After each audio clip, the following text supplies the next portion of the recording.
We shouldn't have been there. We shouldn't have destabilized. Saddam Hussein was a bad guy, right? He was a bad guy, really bad guy. But you know what he did well? He killed terrorists. He did that so good. They didn't read him the rights. They didn't talk. They were a terrorist. It was over. Today, Iraq is Harvard for terrorism. You want to be a terrorist, you go to Iraq. It's like Harvard, okay? So sad. So sad. ये आवाज़ तो आप लोग पहचान ही गए होंगे। Former president of America Donald Trump ने अपने इस मोनोलॉग में सद्दाम हुसैन की लाइफ को डिस्क्राइब कर दिया है। सद्दाम हुसैन एक ऐसी शख्सियत है जिन्हें अमेरिका ने पहले बैक किया, उन्हें पूरा सपोर्ट किया और फिर अपना काम निकलने के बाद उन पर झूठा पोजीशन और वेपन्स ऑफ मास डिस्ट्रक्शन का ब्लेम लगा के इराक को कैप्चर कर लिया और सद्दाम को असैसिनेट कर दिया। सद्दाम हुसैन की डेथ के बाद इराक और आसपास की जगहें टेररिस्ट के लिए हब बन गई हैं। जैसा कि डोनाल्ड ट्रंप ने एडमिट किया है, सद्दाम हुसैन इन टेररिस्ट को कंट्रोल किए हुए थे and world at large used to be a more peaceful place than it is now.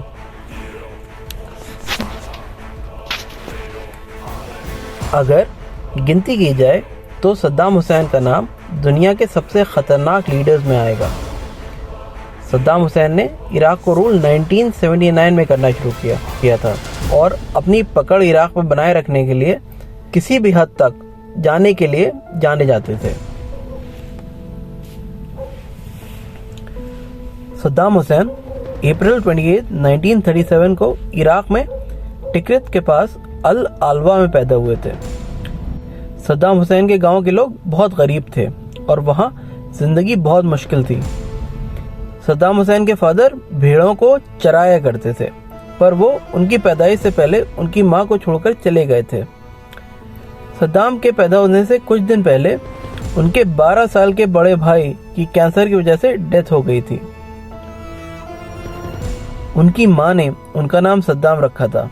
Saddam का मतलब टकराने वाला होता है। सद्दाम की मां को उनकी अकेले परवरिश करने में परेशानी हो रही थी, इसलिए उन्होंने सद्दाम को अपने बड़े भाई के यहाँ टिक्रित भेज दिया। उनके भाई आर्मी के रिटायर्ड ऑफिसर थे। सद्दाम अपने मामू के साथ बस 3 साल रहे क्योंकि उनके मामू को फिर वहाँ पे प्रो ब्रिटिश गवर्नमेंट के अगेंस्ट काम करने के लिए जेल जाना पड़ा। इस टाइम तक सद्दाम की मां ने दूसरी शादी कर ली थी। उनके नए फादर का नाम इब्राहिम हसन था। उनके नए फादर उनको बहुत बुरी तरह से ट्रीट करते थे। वो उनकी अक्सर पिटाई कर दिया करते थे। सद्दाम के नए फादर उनको बहुत गालियां दिया करते थे और बहुत बुरी तरह से मारा करते थे।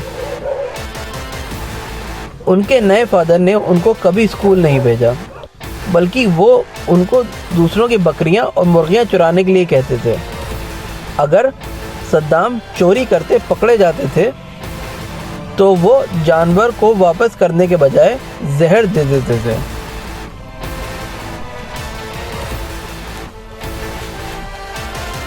जब सद्दाम 10 साल के थे, उन्हें पता चला कि उनके मामू जेल से बाहर आ गए हैं और वो वापस उनके पास चले गए। फिर उनके मामू ने उनकी प्रॉपर ग्रूमिंग की और उन्हें भरोसा दिलाया कि वो एक दिन इराक के बहुत बड़े लीडर बनेंगे। उन्होंने सद्दाम को उनकी पहली गन गिफ्ट की। सद्दाम हुसैन उस गन को अपने टीचर्स और क्लासमेट को डराने के लिए यूज़ करते थे। 12 साल की एज में उनसे एक आदमी का उसी गन से मर्डर हो गया था। फिर उनको उनके मामू के इन्फ्लुएंस की वजह से और बच्चा होने की वजह से छोड़ दिया गया।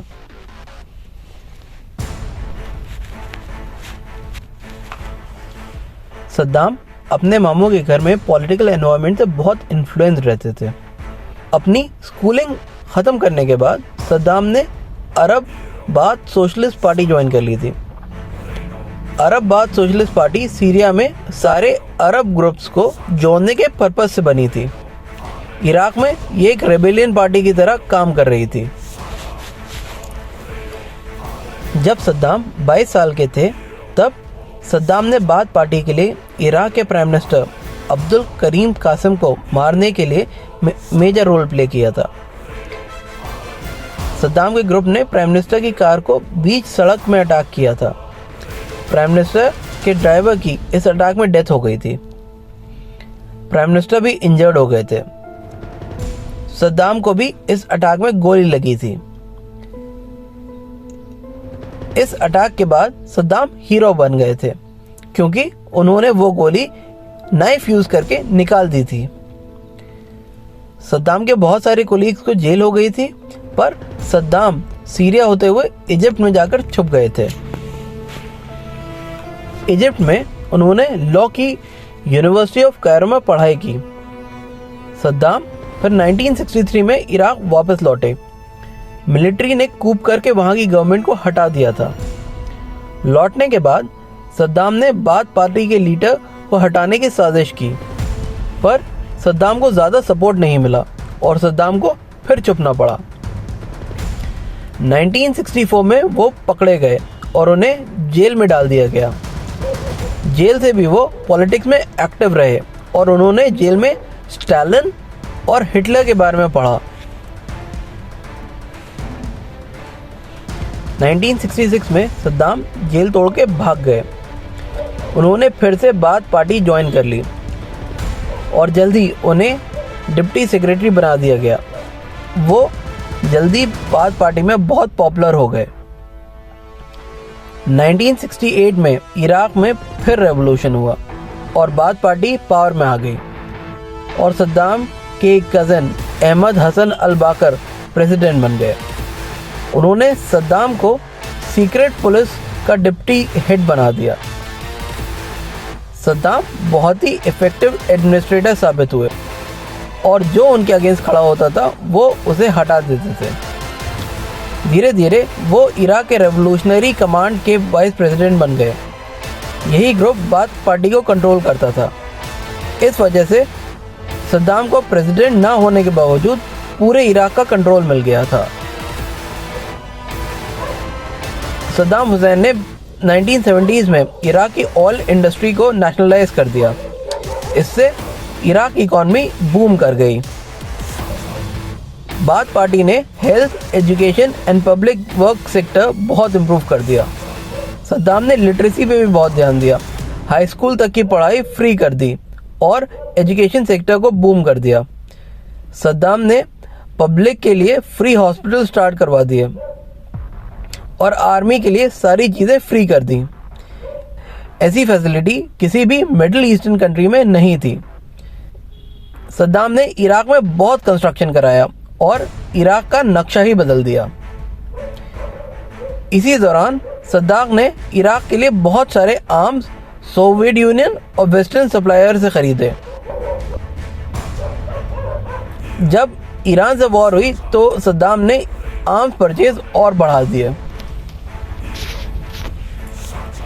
1979 में उस टाइम के प्रेसिडेंट हसन अल बाकर ने इराक और सीरिया को यूनाइट करने की कोशिश की। इस मूव से सद्दाम हुसैन की पॉपुलैरिटी कम हो जाती, इसलिए सद्दाम ने पॉलिटिक्स करके अल बाकर को रिज़ाइन करने पे मजबूर कर दिया। फिर 16 जुलाई 1979 को सद्दाम हुसैन इराक के प्रेसिडेंट बन गए। प्रेसिडेंट बनने के 5 दिन बाद सद्दाम ने 250 बाथ पार्टी ऑफिशियल्स की एक मीटिंग बुलाई। सद्दाम ने कहा कि उन्हें शक है कि पार्टी में कुछ लोग उनके अगेंस्ट बगावत प्लान कर रहे हैं। फिर सद्दाम ने अपने एक इन्फॉर्मर को 68 लोगों के नाम पढ़ने को कहा और फिर इनमें से एक एक इंसान अरेस्ट कर लिया गया और पार्टी से निकाल दिया गया। फिर इन सब पे कोर्ट केस चलाया गया। सबको फिर एंटी नेशनल होने का मुजरिम करार दिया गया और 22 लोगों को फांसी की सजा दे दी गई। सद्दाम हुसैन ने अपनी दहशत फैलाने के लिए फिर इन एग्जीक्यूशन को फिल्म कराया और सारे इराक में फैला दिया। 3 महीने बाद उन्होंने 14 लोगों को अरेस्ट कराया, जिनमें 13 ज्यूज थे। उन पर सद्दाम के अगेंस्ट जासूसी करने का जुर्म था। इन सब का भी पब्लिक में एग्जीक्यूशन कराया गया। आने वाले टाइम में जैसे ही सद्दाम को अपने अगेंस्ट कॉन्स्पिरेसी की खबर मिलती थी, वो उन्हें पब्लिक में एग्जीक्यूट करवा दिया करते थे। किसी बगावत के डर से सद्दाम ने इराक की सारी पोस्ट अपने रिलेटिव्स को दे दी थी, जिन पे वो भरोसा करते थे। सद्दाम ने पूरे इराक में अपने इन्फॉर्मर्स फैला दिए थे। ये इन्फॉर्मर्स सद्दाम को किसी भी अपकमिंग थ्रेट के लिए आगाह कर देते थे। सद्दाम के अगेंस्ट कोई भी इवन जोक नहीं कर सकता था। पकड़े जाने पे उसकी जबान काट दी जाती थी।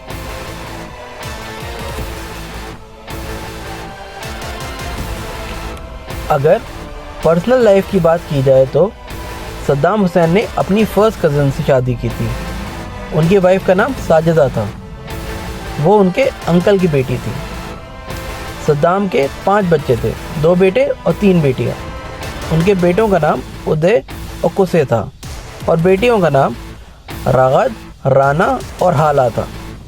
जब उनके बेटे थोड़े बड़े हो गए तो सद्दाम ने उनको हाई रैंक गवर्नमेंट पोस्ट दे दी। सद्दाम अपनी पब्लिक इमेज का बहुत ख्याल रखते थे। वो हमेशा अपने बाल डाई करते थे और मूंछ रखते थे। वो अपने रीडिंग ग्लासेस कभी पब्लिक में नहीं लगाते थे। स्लिप डिस्क होने की वजह से वो थोड़ा लंगड़ा के चलते थे, पर वो कभी चलते हुए अपना वीडियो नहीं बनने देते थे। उनकी हाइट 6 फीट थी और स्पेशल डिज़ाइनर सूट्स पहनते थे, जिससे वो कभी आउट ऑफ शेप ना लगे। सद्दाम के इराक में 20 महल थे और हर महल में रोज़ सफाई होती थी और उनके लिए खाना बनता था, जिससे कभी उनकी लोकेशन का पता न चल सके। सद्दाम ने इराक में अपने हमशक्ल और सेम कद काठी के लोगों को रख रखा था, जिससे उनकी प्रेजेंस का धोखा दिया जा सके। सद्दाम को जो खाना सर्व किया जाता था उसकी पहले पूरी जांच होती थी और पॉइजन टेस्टिंग के बाद ही वो खाना सद्दाम को सर्व किया जाता था। सद्दाम से जब कोई गवर्नमेंट ऑफिशियल मिलने आता था तो उनके लिए एक रूल था, उनके पूरे कपड़े उतरवा लिए जाते थे और उन्हें नए कपड़े दिए जाते थे। नए कपड़ों को पहन के ही उनको सद्दाम से मिलने की इजाज़त थी। सद्दाम ने अपने रूल के दौरान बाकी दुनिया में क्या चल रहा है उसकी कभी फिक्र नहीं की। टेक्नोलॉजिकल ग्रोथ और ह्यूमन राइट्स पे कभी ध्यान नहीं दिया। उनको बहुत हैरत होती थी कि बाकी कंट्रीज़ में अपने प्रेसिडेंट को ओपनली क्रिटिसाइज करने के अगेंस्ट कोई रूल नहीं है। अगर कॉन्फ्लिक्ट्स की बात की जाए तो सद्दाम हुसैन की पहली मेजर कॉन्फ्लिक्ट ईरान के साथ स्टार्ट हुई थी। ईरान में उस टाइम आयतुल्लाह ख़ुमैनी के अंडर इस्लामिक रेवोल्यूशन शेप हो रहा था।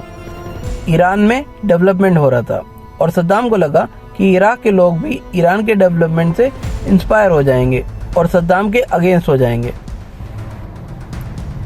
इसलिए सद्दाम हुसैन ने सितंबर 22, 1980 को इंटरनेशनल लॉज को वायलेट करते हुए ईरान की ऑयल रिच रीजन पे अटैक कर दिया। ईरान ने रिटेलिएट किया और ईरान इराक के बीच में फुल स्केल वॉर छिड़ गई। सद्दाम हुसैन ने ईरान की आर्मी को अंडर एस्टिमेट किया था। ईरान की आर्मी इराक की आर्मी के 3 टाइम्स थी। दोनों आर्मीज के बीच में खतरनाक वॉर हुई। सद्दाम गवर्नमेंट के एक हेल्थ मिनिस्टर ने सद्दाम को सजेशन दिया कि वो प्रेसिडेंट की पोस्ट छोड़ दें और ईरान इराक के बीच में सीज फायर का ऐलान कर दें। अगले दिन सद्दाम ने उनके छोटे छोटे टुकड़े करवा के एक कॉफिन में उनकी डेड बॉडी उनके घर भिजवा दी। ऐसे ही सद्दाम हुसैन ने 5000 कुर्द्स को केमिकल वेपन यूज करके मरवा दिया। इस इवेंट को हिस्ट्री बुक्स में हलब्जा मैसेकर और ब्लडी फ्राइडे के नाम से जाना जाता है। इस अटैक की वजह से वहाँ के लोगों को आने वाले टाइम में भी बहुत मेडिकल डिसऑर्डर्स होने लगे। बचे हुए लोगों को तरह तरह की बीमारियां होने लगी। अगस्त 20, 1988 को दोनों इराक और ईरान में करीबन आधे मिलियन लोग मर चुके थे। Finally ceasefire agreement sign हुआ। दोनों कंट्रीज की इकोनॉमी और इंफ्रास्ट्रक्चर तबाह हो गए थे। ईरान इराक वॉर के बाद सद्दाम ने अपनी नज़र दूसरी नेबरिंग कंट्री कुवैत की तरफ की। सद्दाम को पता था कि कुवैत बहुत रिच कंट्री है और कुवैत को कैप्चर करने से उनके ईरान इराक वॉर के सारे डैमेजेस कवर हो जाएंगे। सद्दाम ने कहा कि पहले कुवैत इराक का पार्ट था और 2 अगस्त 1990 कुवैत पर अटैक कर दिया। सद्दाम की आर्मी ने 6 घंटे में कुवैत को कैप्चर कर लिया, पर इस अटैक को सारे वर्ल्ड लीडर्स ने क्रिटिसाइज किया। इस पर यूएन सिक्योरिटी काउंसिल ने एक रेजोल्यूशन निकाला और इराक पे सैंक्शंस लगा दिए। यूनाइटेड नेशंस ने सद्दाम हुसैन को 15 जनवरी 1991 की डेडलाइन दी और ऑर्डर किया कि सारी इराकी फोर्सेस को वापस बुला लें। सद्दाम ने कुवैत में बहुत सारे इंटरव्यूज़ कंडक्ट कराए, जिसमें पब्लिक को ये कहने पे मजबूर किया कि वो इराक ऑक्यूपेशन से खुश हैं। जब सद्दाम ने जनवरी 15 की वार्निंग को इग्नोर कर दिया, तब अमेरिकन प्रेसिडेंट ने यूएस फोर्सेस वहां भेज दी और इराकी फोर्सेस अमेरिकन फोर्सेस की मॉडर्न डे टेक्नोलॉजी यूज़ करते हुए इक्विपमेंट्स के सामने झुक गई। उन्हें 6 हफ्तों में कुवैत को खाली करना पड़ा। ऊपर से सद्दाम को एक सीज फायर एग्रीमेंट साइन करना पड़ा, जिसमें यह शर्त रखी गई कि वो अपने केमिकल वेपन्स डिस्ट्रॉय कर देंगे। इराक पर पहले से जो सैंक्शंस लगे थे वो अपनी जगह वैसे ही रहे।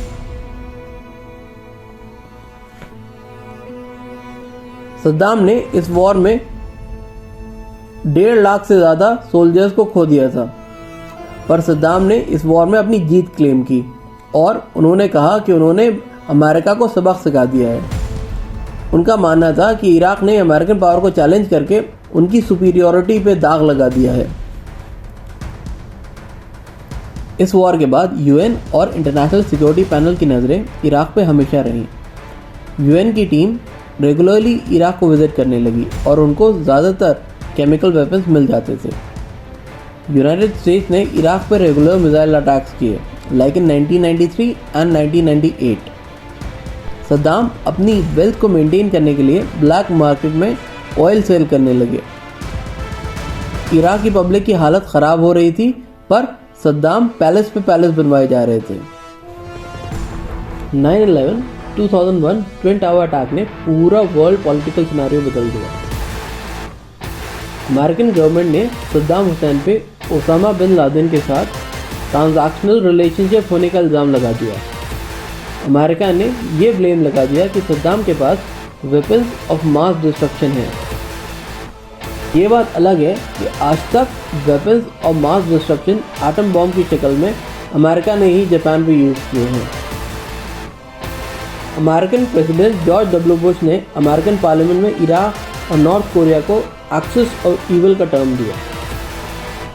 यूनाइटेड नेशंस ने फिर से इराक में अपनी रिसर्च टीम भेजी, पर उन्हें कोई वेपन्स ऑफ मास डिस्ट्रक्शन नहीं मिला। फिर मार्च 28, 2003 को अमेरिका ने इराक पर झूठा वेपन्स ऑफ मास डिस्ट्रक्शन का ब्लेम लगा के यूएस लेड कोलिजन फोर्सेस के साथ अटैक कर दिया। 1-2 हफ्ते में ही इराक की मिलिट्री और गवर्नमेंट ने हथियार डाल दिए और 9 अप्रैल 2003 को अमेरिकन फोर्सेस ने बगदाद के साथ साथ पूरे इराक को कैप्चर कर लिया। इसके साथ साथ इराक की सारी ऑयल फील्ड अमेरिका की हो गई। पर तब भी अमेरिकन फोर्सेस सद्दाम को कैप्चर नहीं कर पाई थी। सद्दाम हुसैन जहां भी छुपे हुए थे वहां से रेगुलर अपने वीडियोस रिलीज करते थे और इराकी पब्लिक से अमेरिकन के अगेंस्ट रेजिस्टेंस की अपील करते थे। फिर फाइनली 13 दिसंबर 2003 को सद्दाम हुसैन को यूएस आर्मी ने टिकरित के पास एक अंडरग्राउंड बंकर से पकड़ा। जब वो पकड़े गए तब वो काफ़ी कमज़ोर हो गए थे और उनकी दाढ़ी भी निकल आई थी। फिर इराक कोर्ट में उनके अगेंस्ट केस चलाया गया, जिसमें सद्दाम ने अपने आप को खुद डिफेंड किया। सद्दाम ने कोर्ट में कहा कि इराक को एक स्ट्रिक्ट रूलर की ज़रूरत थी और उन्होंने अपनी मास किलिंग्स को जस्टिफाई किया। नवंबर 5, 2006 को इराक कोर्ट ने उन्हें डेथ सेंटेंस दे दिया। इस डिसीजन को सद्दाम ने कोर्ट में चैलेंज किया, पर कोर्ट ने अपना डिसीजन ऑल्टर नहीं किया। दिसंबर 30, 2006 को सद्दाम को बगदाद में एग्जीक्यूट कर दिया गया। सद्दाम की बॉडी को उनके बर्थ प्लेस में दफन किया गया। सद्दाम हुसैन की डेथ के बाद से इराक अभी भी टर्मोइल में है और आए दिन वहाँ टेररिस्ट ग्रुप निकलते रहते हैं। अमेरिकन फोर्सेस इराक को कैप्चर करने के बाद भी वहाँ वेपन्स ऑफ मास डिस्ट्रक्शन नहीं ढूंढ पाई और इस अटैक में करीबन 4 लाख से ज़्यादा मासूम लोग मारे गए।